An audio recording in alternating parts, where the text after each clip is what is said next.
I'm talking to Neil Rossi, who's at his home in Vermont via telephone on June 10, 2001.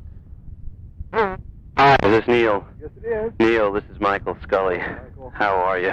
I apologize. My wife was on the internet, and I didn't even know she was on. Oh, okay, that's all right. It's not a problem. I'm more concerned with whether or not you really want to talk. It's 9:15, and so. That's fine. I usually don't get to bed until 11:30 or so. If you're sure, I'll go ahead. I was out weeding. My wife said in the 30 seconds she came out to ask me when I was coming in was when you called. Okay. Okay. First of all, I want to know if you mind if I tape this. I've been taping all these interviews for No, obvious not at all, reasons. no. Okay, I've got it rolling already, but I wanted to ask and make sure we had it on there. So, well, let's let me launch in then, and if you have had enough, just tell me, okay? As it is later than we envisioned. Can we start by just Yeah. reminding me of just the approach of your book and what you're trying to accomplish?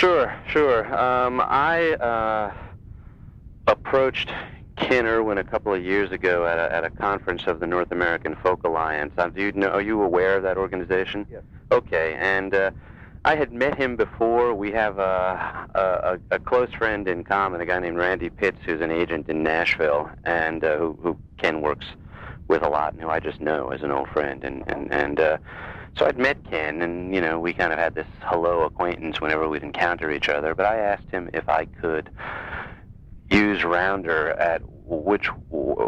as what was at that point really a starting point. I've branched into some other areas which I can touch off on a book that I hoped would look at the ways in which traditional music is sold, but more broadly than that, just what the community of players and listeners are concerned about nowadays. And the reason I became interested in that was because I was, a great fan of the music that came out of the great folk revival of the '60s. Although I'm 47, I'm a little young to have been in the thick of it, but I kind of caught the tail end of it. And I had older sisters, and I grew up in New York City, and I was always very affected by that era, and in terms of my own tastes, my musical tastes, my politics, things of that nature. And so throughout the 90s, there's been a spate of academic interest in that phenomena. It's really kind of come into its own with a number of books that have looked at it academically. And I like all those books, but I started thinking to myself, there should be a book that points out that all of this activity is still going on, albeit perhaps in a quieter way, and maybe without the limelighters and the highwaymen, some of which I liked, but it's nonetheless still going on. And I felt that was kind of ignored. Even the books that said, and some of them said, oh, there's other areas for research, talked about other areas of research into the 60s and the 30s and the 40s. And I said, well, Jesus, let's do some research, maybe some broad-based ethnographic research into what's going on right now. So I approached Rounder because one thing, I just had a lot of Rounder records, and I said, what do I have? Where would I start with this? And I said, they've turned this into something really successful. And as I said, Ken was accessible to me. And it seemed like an interesting story that beyond some articles hadn't been told in a fully contextualized way. And I said, this is a label that came out of the folk scare, started after it was sort of dead and buried by the mass media, but turned it into a thriving, ongoing business that's still going on in very different forms. And so I kind of wanted to look at that phenomenon, look at what people are doing today. I wanted to look at a movement that I feel has, in many ways, gone beyond a lot of the concerns about commercialization that kept coming up in the 60s. And now there's a lot of people who wish there'd be some more commercialization. I don't mean in the sense of changing the music, but just in the sense of marketing savvy. So I'm focusing on Rounder. I'm focusing on the North American Folk Music Alliance itself, which, even though that's where I first broached the topic with Ken, I hadn't thought about using that as a vehicle But that's what it is. It's a good vehicle in which a lot of issues get hashed out, and it's a self-defined trade organization, which I think is interesting. And so, I mean, my large approach is to say this is all still happening. It is still happening in a very serious way. It is happening with people who are willing to try and market the music, albeit still playing the same stuff that they've been playing for a long time, or that they want to play. I had a great talk with Bruce Molsky, who's thought very deeply about how to sell himself and how you need to sell yourself. He's very articulate about it, and we talked about. I think in my conversation with Bruce, I raised the phrase tradition industry, and he laughed and he said, "Oh, a lot of people would get pretty upset if they heard you say that." And I said, "But there is a tradition industry, and it's not a bad thing, in my view." So does that answer your question at all? Yes, it does. Yes. Okay.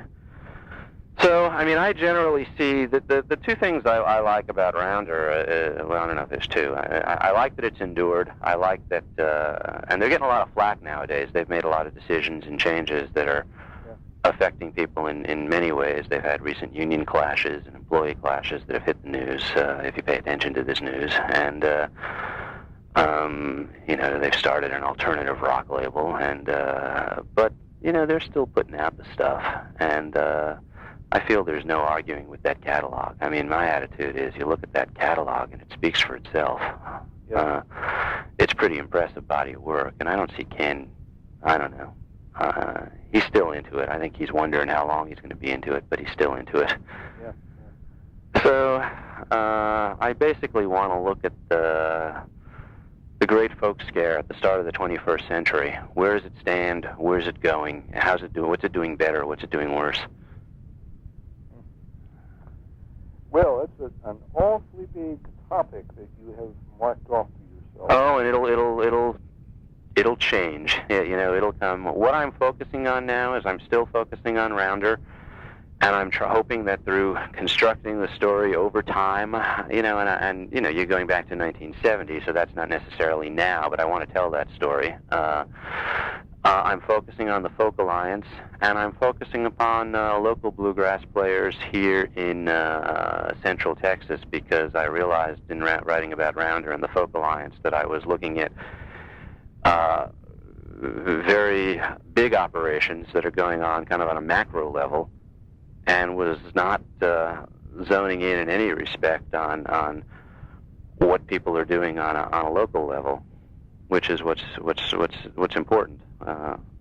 You know, ultimately for a lot of this. So I'm focusing upon Central Texas Bluegrass Association that I'm involved with in any event, not as a player, but just as a volunteer and sometimes board member. And I do articles for their newsletter. And so, and they're, you know, they're an activist little organization, a nonprofit that is constantly struggling to survive and just get somebody to come through and play a professional show, and if they can't do that, get some local music going on a monthly basis, things of that nature. Stuff that's going on all over the country, I think. And so with you, I kind of wanted to, of course, you know, I wanted to talk about Spark Gap and then see if it branched out anywhere else. I know you're playing now. I was looking just today at the Two Chord Jones website, and just kind of getting my mind around our talk tonight. I was looking at that, and also some of your post to Bluegrass L in the past, which I enjoyed immensely, by the way. I loved, it was brief, but I loved the little description you gave on a post you may not even remember about Hillbilly Ranch. Oh, yeah, talking about Don Stover. Right. I just loved, I recently ordered, and I haven't even received it. That's how recently I ordered it. They're live at Hillbilly Ranch, a CD from Hay Holler Records. That's on my list. And so I'm looking forward to that coming in the mail. But I've gotten great stories from Ken about that, and his own efforts, which fell through to record the Lilly Brothers. Yeah. So, you want to give it a try? Sure. Okay. Well, let's see. Why don't we start at I don't know. Through your own emails, frankly, I've read about, you're hounding your parents for a banjo and going down to Club 47 and Hillbilly Ranch. Why don't we talk about how Spark Gap formed, since that was one of the first two rounder releases. I guess the first recorded rounder record, as you say on the Two Chord Jones website. How did that band come together? How old were you? Can I ask when you were born so I can get some context here? I assume you're a little older than me, at least. 1944. Okay, you're 10 years older than me. You're as old as my sister. So, okay. So when did you start pulling together Spark Gap? Was it your first band? Actually, no. It was my second band, as a matter of fact. I had a group in high school. And maybe it's worth just going back. And That's fine. I don't know how much of this is going to be just completely extraneous material. I love all this stuff. I love talking about this stuff, Neil. So don't. And I love stories. I'm trying to, in starting with Spark Gap, I'm actually trying to truncate this for your sake. I love hearing about Club 47 and the Hillbilly Ranch and stuff like that.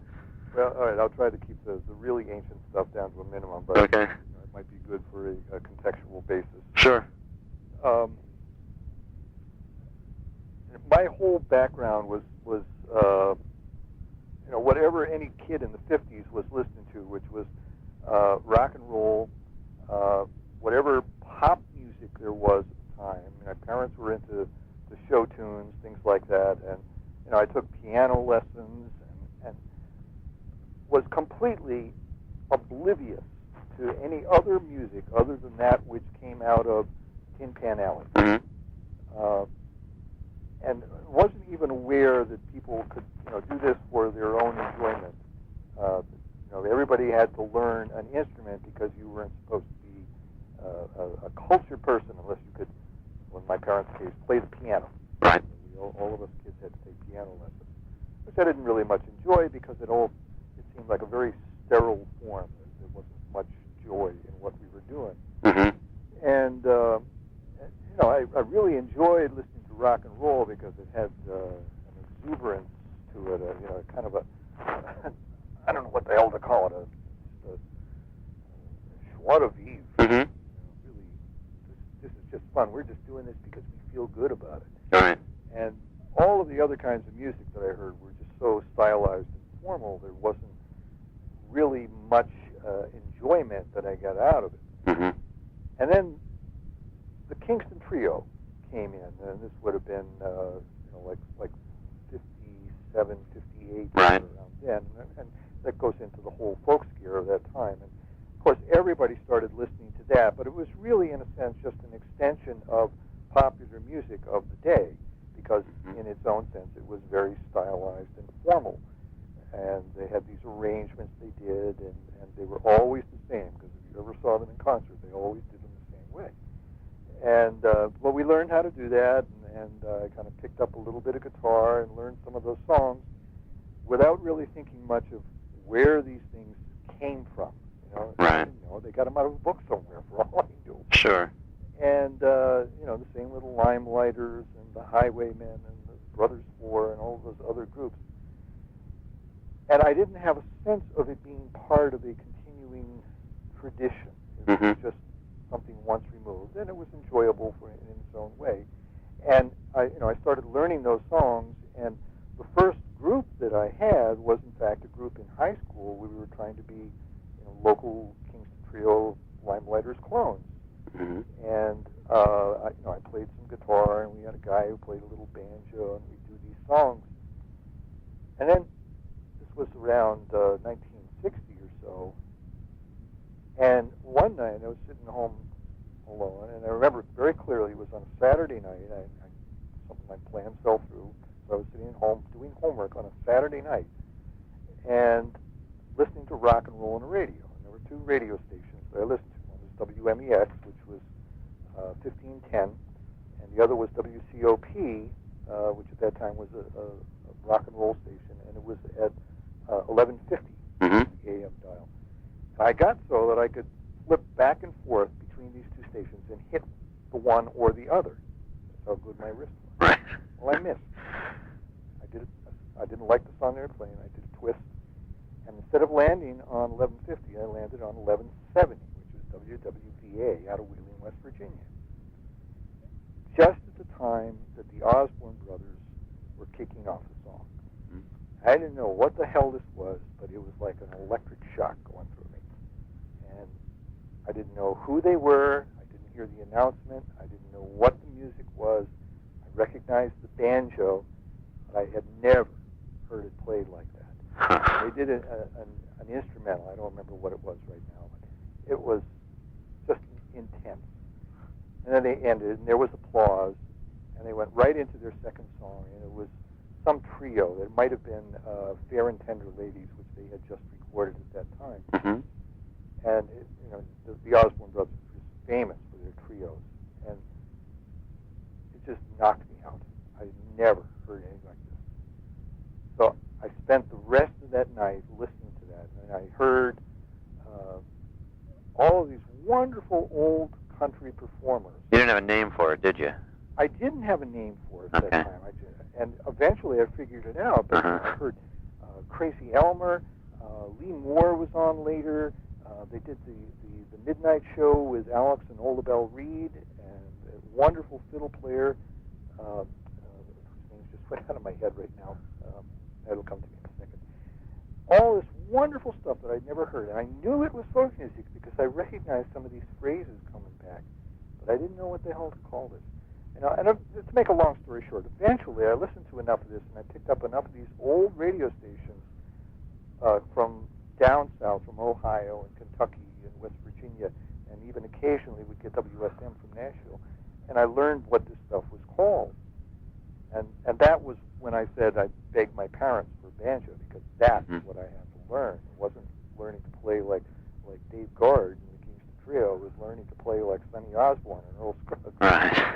So that's what I did. And they bought me a harmony banjo, and I mean, I sat down with the Earl Scruggs record and the Pete Seeger book, and I spent hours every day doing this stuff until I learned it. And eventually, and I still had this folk group, and I was trying to turn them on to this excitement, and with very limited success. Mm-hmm. So anyway, I got them to do one or two of the songs, and we would play some bluegrass banjo, and it made us stand out a little bit. And eventually that group broke up, and I went off to college, and I started running into some other people who played this kind of music, and I also started hanging around the Club 47 and seeing people like Bob Siggins and Bill Keith and Joe Val and all those folks that used to hang around there at that time. Now, were you at MIT? Is that right? No, actually, I went for 2 years to Providence College and would commute up to Cambridge. Okay. Music, and then eventually transferred to Boston University. Okay. And over a period of time, I did meet various people, some of whom were in this Spark Gap Wonder Boys. Dave Duboulay was at Boston University at that time. Mm-hmm. And there were some other folks as well. Jerry Dibakadis was in law school there, and ran into George Nelson, who we knew through a mutual friend. And, we kind of coalesced and just played music for fun. And we started out not as the Spark Gap Wonder Boys. It was actually called Dr. Duboulay and the Park Street Undertakers. And if you've ever been in Boston, Park Street Under is the lower level of the main Park Street transfer station on the subway. Uh-huh. So it was kind of a local pun. Okay. So we did that for a while, and then I can't remember how the name change came about. I think that we went down south once. We went down to a fiddlers convention. That must have been at Union Grove, which I think was we did either in '67 or '68. George had been down there once, and he said we ought to go down there and play. Maybe we'll win some money. It'd be fun to just play some music with these people. Mm-hmm. We drove down, and we had to change our name because nobody would have understood this name. Right. So we just picked this name out of the air. Spark Gap? Spark Gap. Means nothing? Well, George was a mechanic. Okay. And okay, I we got wanted you. to have a kind of a country-sounding name. Right. So, Cumberland Gap, Spark Right. Gap. Funny thing, we made this up. It just came out of thin air. There never was a Spark Gap. And we drove down there, we registered, and this old lady, she must have been 65 years old, from North Carolina, and she says, and what's the name of your band? And we said, it's the Spark Gap Wonder Boys. And she says, oh, Spark Gap, I've got relatives who live up there. There you go. So anyway, so that's how it came about, and we just did it for fun because we enjoy playing the music. We could make a little bit of money, a very little bit of money playing coffee houses. Eventually, we went back to Union Grove, '69, and also in 1970. And each year, we win a couple of prizes. In 1970, we won the string band championship, and that was a big deal because very rarely did northern bands win that. I think that the New York Ramblers had won the bluegrass competition a couple of times, and the Greenbrier Boys had won the bluegrass competition. I'm not sure that there were any northern bands who had won the old time competition. Now, were you in the league in a league with these guys? I mean, did you go back and forth with the Greenbrier Boys, who at that point were recording? I would imagine in '60. I think no, they were at a level way above us. Okay. We still viewed them as the like professionals, I guess. Professionals. Yeah. Almost like musical royalty. Right. Because they were on Vanguard. Yeah. Close label, and we would see them occasionally when they would come in and do Club 47 or one of the other coffee houses. But we didn't know them well, and so. How much interchange was there with the southern musicians down there playing? Did you stick to yourselves? Did you play with folks who were locals or near locals? We met quite a few of the locals down there. I remember just being awestruck by the amount of music that there was there, and it was just such a part of their lives that they didn't even think of it as anything special. Right. And coming as we were from a place where you literally had to ferret out people who played this music. Right. It was a very big deal for us. So we would drive down there, and we wouldn't sleep for 3 or 4 days. And we'd be running around living on caffeine. Did you jam with local folks, or at least talk music with them? Oh yes. And were they receptive to you, or inconsistent? Amazingly so. That was what struck me. I mean, everybody was very appreciative of us. I remember very clearly going in, stopping at some little store somewhere in North Carolina just to get something to eat and then get some gas. We go in and we bought something, and they could tell right away from our accents and the way we looked that we weren't local. Right. And there was just a little bit of suspicion there because they always view people from outside with a little bit of suspicion. And they'd ask you, just passing through, where are you headed? Making sure that it's on the up and up. And we'd say, we're headed down to the Fiddlers Convention at Union Grove. And then their faces would light up, and they'd say, "Oh, so you all play string music then?" And it was like you were accepted because you played their music. Musicians feel the same way? Yes, for the most part. I can remember very few instances where we were excluded. They were always very open to playing with us and very happy to see that other people were picking up on the music. Good. And it was great fun, and we really enjoyed it. And I was a little bit jealous, I'll tell you, some of the people who played down there. They were just so good. And you wound up feeling like, why am I doing this? Right. There's no way that I can ever get to be as good as these people. We'd go in and we'd see these little bands of 10 and 11-year-old kids and playing better than we had heard anybody ever play before. It's just so striking and a little bit depressing. So anyway, we did that for several years, and as I said, in 1970 we went down and we had we worked up this tune, and it just went off right. Do you know what you played? I got to remember which one it was now. I think it was I Ain't Got Nobody. Okay. I'd have to go back and check whether it was that one or Crazy Creek. Okay. It's probably I Ain't Got Nobody. But it went well? Yeah, it went very well. And we didn't expect to win, but in fact we did. And I remember just being really exhausted. We didn't sleep for 3 days. And I went back to my tent, and I fell asleep because there were still 50 bands to play after we got through. And waking up out of this sound sleep, hearing this voice yelling, Neil, wake up, we won. And I said, what, won what? What did we win? I said, we won the contest. And they dragged me out of the tent, and I had staggered up on stage. I was just bleary-eyed from lack of sleep, because they wanted us to do a tune. The winners always did a tune. So it was just awe-inspiring. Unbelievable. Were you still a college student at that time? Yes. 1970, okay, yeah. Think about that for a second. No, I guess at that time... You would have been 26 years old by then. Or at that time, I was in grad school. Okay, but you were a university student. Yes. Okay.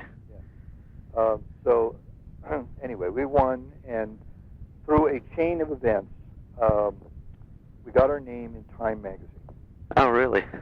Where they, one of these little 2-paragraph articles, they give a little local color, and they talked about this contest and how it took place every year for the past 50 years, and how this time this band from Cambridge called the Spark Gap Wonder Boys won first place. And we got back, and I remember listening to a local radio program called, oh man, I used to know what its name was.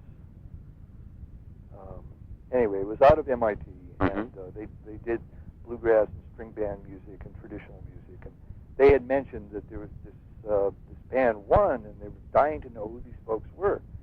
So I called up, and I said it was us, and I gave them a little background. And we went down and played live on their show at one time. And that got us entree into some other connections. And eventually we wound up doing some shows for the Boston, what was then called the Boston Area Friends of Bluegrass and Old-Time Country Music. Okay. Right. Run by Nancy Talbot. And at one of those, I remember Ken Irwin and Bill Nellen coming up and talking to us afterwards and introducing themselves and saying, we're really interested in this music and we'd like to put out some records, and we've not done this before. Would you be interested in doing a record with us? If you're not doing one with Vanguard, Electra, would you be interested in doing one with us? And of course, we hadn't had anybody from Vanguard or Electra approach us. So we said sure, and that's all that happened. Right. Had you sensed? When did you get to college in Boston? Now, or you started driving up in what year? 62 or so? Well, from 63, I went to from 63 to 65. I was in Providence College. Right. And But you were going to 47 at that point? Yeah, I was still going up there. I was taking banjo lessons from Bill Keith. I would drive up once a week. Okay. And then I'd stay and I'd listen to the music, and I'd drive back. It was only like an hour's drive. Now, from the time from when you kind of started doing that to 1970, when you were approached by Rounder, there'd been, in the popular music world, there'd been this sea change. Folk music was supposedly dead, and the folk scare had ended, and there'd been the Summer of Love. That was 3 years in the past, and everything was... Were you... did that impact your musical life one iota, or was it just something going on outside, and you were doing the same thing and listening to the same stuff during the 60s? It did. It changed slightly. I mean, the coffee house scene in Boston pretty much died out. By the time 1965, 66, there were still a few coffee houses left. Sword and the Stone was still on Charles Street. The Turk's Head was still there, and the Club 47. But all the other places like the Unicorn, Capellana, there were a dozen other small clubs that used to feature music nightly, and those had pretty much gone bust. Right. So there were a lot of other places that were featuring rock and roll. Yeah. So yeah, there was some change there, and people who were listening to folk music because it was the current popular thing to listen to, stopped listening to it, and they went and started listening to rock and roll. Right. But there was still an active subculture of people who liked and listened to folk music. Right. The Folk Song Society of Greater Boston was always very active, and they could fill a hall. Yeah. People who wanted to listen to Sarah Gray or Gordon Bach or whoever was popular at that time. Mm-hmm. So there was enough people so that you couldn't make a living at it, but you could still go and pick up a few bucks and just have a good time. How much would Spark Gap play in the years after you, in the years leading up to the 1970 Union, under whatever name? How much did you play out? We would do 2 to 3 times a month. Okay. And they would be at coffee houses. We would do college coffee houses because there were still a lot of places in the colleges that would feature singer-songwriters or small groups. Okay. Just providing cheap entertainment for the students. So right. there was places to play. Okay. Yeah. So Ken and Bill approached you about this record. Yeah. And they were quite upfront about it. They said, we really got no experience with this. We've got this tape that we got from Ken Davidson of this guy named George Pegram down in North Carolina, but we're not. The tape wasn't in very good condition. We're not sure we're going to put that out right now. We really want to record you guys. We want to record somebody new because that's what we want to preserve the music. This is a good place to start. So they had essentially no money. Right. They had no experience. Right. All they had was an interest in the music and a love for it, mm-hmm. and a commitment. And we had talked at some length about what they wanted to do and how they wanted to approach the music. And it was clear that they had a great deal of respect and knowledge about the music. Mm-hmm. And I started to say something there and it completely went out of my head. Yeah. Anyway, we worked out, I don't even remember the arrangements now, but some sort of agreement about how much we would earn on each record. They were going to front the money, right. And it'd be a while before we could recoup some expenses. But 2 or 3 short paragraph contract, right? Yeah. Yeah. It wasn't even a handshake contract. It was just kind of a nod and an understanding. Mm-hmm. Okay. And we were okay with that because we knew we weren't going to get recorded by anybody else. Right. There wasn't anybody else. Yeah. People like Elektra and Vanguard and all of the other folk labels, they'd gone on to do other things, and they were really only interested in making money. I can't blame them for that. So they weren't going to be pushing a part-time group from Boston.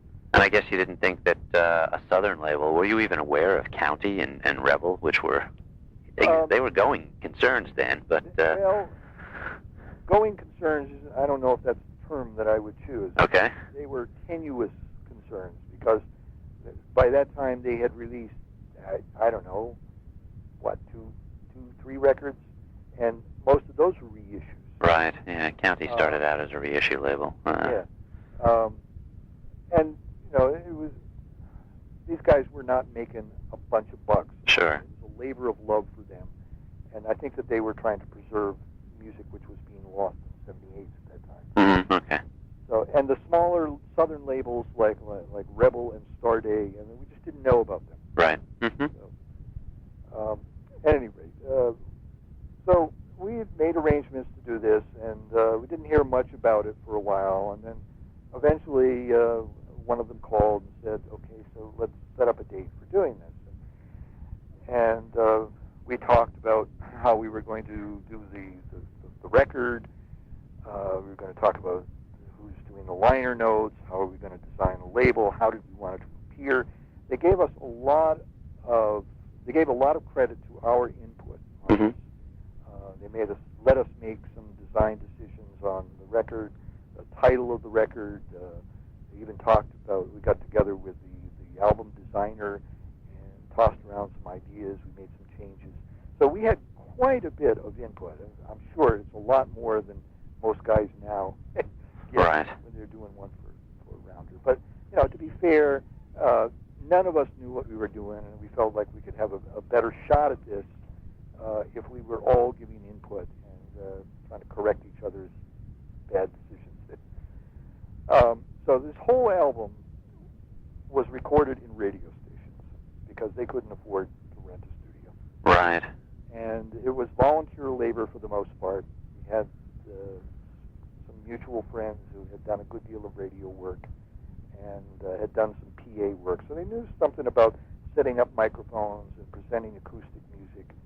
And between WHRB and what was then WTBS, which was the MIT radio station, we managed to get some studio space. We'd block it in on a Sunday morning or a late Wednesday night, whenever we could get a free studio in there. And we would record 2 or 3 or 4 songs. And over a period of several months, we knocked down, I don't remember, there was a lot of tunes on that album. Right.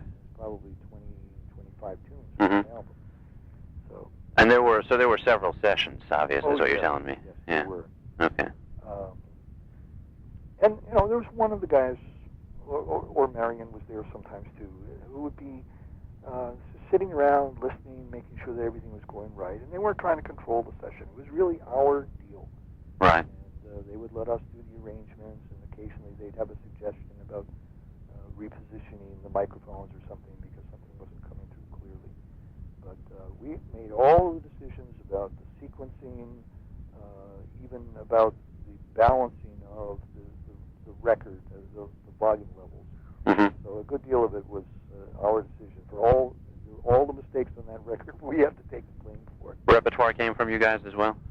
Yeah, and we stole it from all of the original sources, just like the Kingston Trio and the Limelight. Sure. Uh-huh. Although, to be fair, we tried to attribute it where we could. Right. The first albums that came out actually had an insert. It was a mimeograph, one-sided Xerox, one-sided sheaf of papers stapled together with all the lyrics from the song and discography of each of the songs.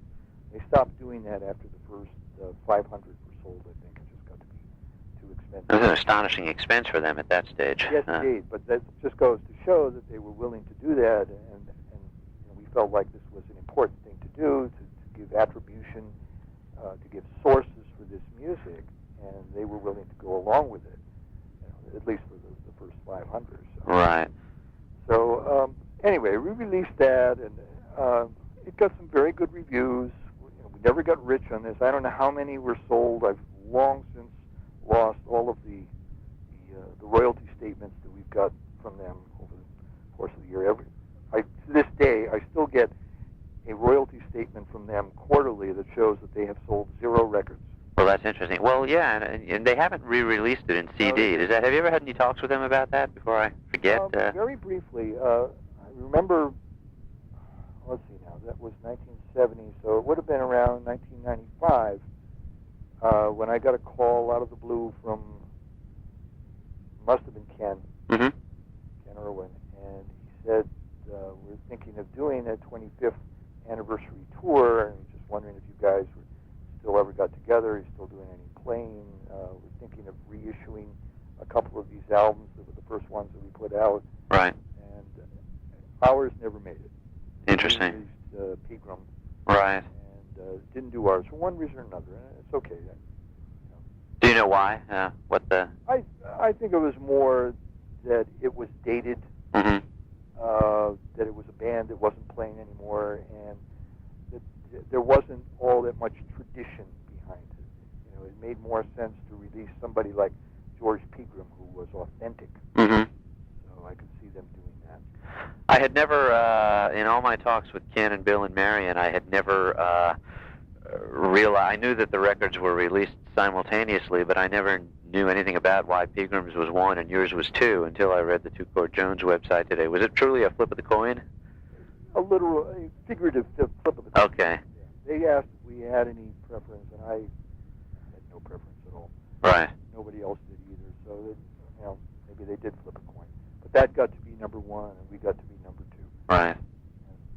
But we were the first ones that they actually recorded. Right. Because, as I said, they got that George Pegram tape from Ken Davis. Absolutely, yeah. So, how did it feel getting the record out? What did it mean to you? Say again, please? What did it mean to you to have that record released and holding it in your hand? It was very heady stuff. Uh-huh. Within our rather small circle of interest. Right. To have your own record out meant something. Yeah. And at the time, it was just fun to be able to take a record out and at these gigs and sell them. We earned a few bucks on it. I don't remember what they charged us for them. Maybe we'd be paying like $2 for them. We might be selling them for 4 or 5, something like that. Right. So we were earning some extra money, and then it was good for Rounder too because they were getting their name out. Right. And I do remember the reviews that came out of the album, and all the reviewers were very impressed by the layout and the liner notes, and they thought it was extremely professional compared to some of the other things like the things that came out from Starday, where they used some hackneyed stock photo and just appalling liner notes, if you can even call them that. Mm-hmm. It's like almost like an afterthought. Right. So the production values that these guys were bringing to the records was something on a level above anything anybody else had done for the independent labels. Yeah. At that time, that would have been Starday and County and Rebel and a few others. Right. So they were really raising the bar when they were doing this. And I remember also, I think they did number 3, which was probably Joe Val. That was Joe Val, One Morning in May, yeah. Right. And I remember looking at that and said, hey, that's a really nice-looking album. If I saw that in a record store, I would buy that because it had all these notes of the songs on it, and a nice-looking picture, and it really had a pleasant look to it. You could see that it was a professional product. Right. You're willing to take a chance on it. So it really put some extra effort into the production values that they brought to it, and I think that they continue to do that over the years. Right. So I give them credit for that. Now, they were at the time the Rounder Collective, and they had, at least in their own minds, this extraordinary political program that they can talk at some length about, particularly Bill and Marion. Did you have any, did you talk to them about that at all? Have any awareness of it? Care, give a damn about it? Over a period of years, I had talked to Ken and to Bill and occasionally to Marion, Mm-hmm. And just got a sense of where their driving forces were coming from in this, and there was a lot of politics in what they were doing, from the sense that they had a commitment to this kind of communal worldview. Yeah. And they were trying very hard to bring that to this company. And I remember them talking. I once started an article about them for some local paper, and it never got published. But I did interview them, and we talked about how they got into this and what they were trying to accomplish. And we had talked at some length about why their model of an independent record company was different from somebody else's, and how that would help them in the long run. And they did talk about it being a collective, with everybody earning profits equally and putting in work equally. And I remember thinking at the time that there was a kind of a naive view, Mm-hmm. and it was kind of touching in a way. But this is, of course, this is retrospectively. You're learning about this later on. It sounds as if when you were working with them on the record, it was not really something that was in the forefront. No, not at that time, but Okay. shortly afterwards. Okay, we okay. had these discussions. Okay, I see. Yeah. So one of the things that they had said early on was that they didn't want this company to be like what was the model they used? Folkways. Okay. Where they would do these very interesting records, and they would print 500 of them, and then they'd be gone forever. Mm-hmm. They would never go back into the catalog. And I remember clearly hearing Ken say, we never want to let any record go out of print. Mm-hmm. Well, I mean, obviously times change. Right. And a number of them have gone out of print, including the Swartcap Wonder Boys. Yeah. But I still get people coming up to me after all these years saying, I learned my first old-time music from that record. I still play that record. And I learned this tune from that, and I learned about these other people because of the notes that were on the album. I didn't know anything about Charlie Poole, Right. and that was the first place I heard about it, and I went and I learned I dug up some more music. So it had a kind of a ripple effect. Yeah. I don't know that it really held up well musically, but people learned a good deal from that record about the music in general, and it really did expose a lot of people to the music. I'm continually amazed by how many people come up to me and talk to me about that record. Interesting. Did it enhance your commercial prospects? Did you think at any point we're going to be a band now that's going to earn a living from this, or was that never really on the program for you guys? We actually did for a short time. There was a time when I guess I was shortly out of my first bout at grad school. And the record was out? The record was out, yeah. And I was unemployable because I had too much education to do anything and not enough to teach. Okay. So I actually did make a living for a while with the Spark Gap Wonder Boys, and I had to go and hustle these gigs, and it wasn't much of a living because I was living hand to mouth. Right. But we were actually earning some money. I mean, the other guys were in school or they had jobs, and it didn't matter so much to them, but they wanted to play. Sure, they do it. Cool. Yeah. So it was fun. During the years leading up to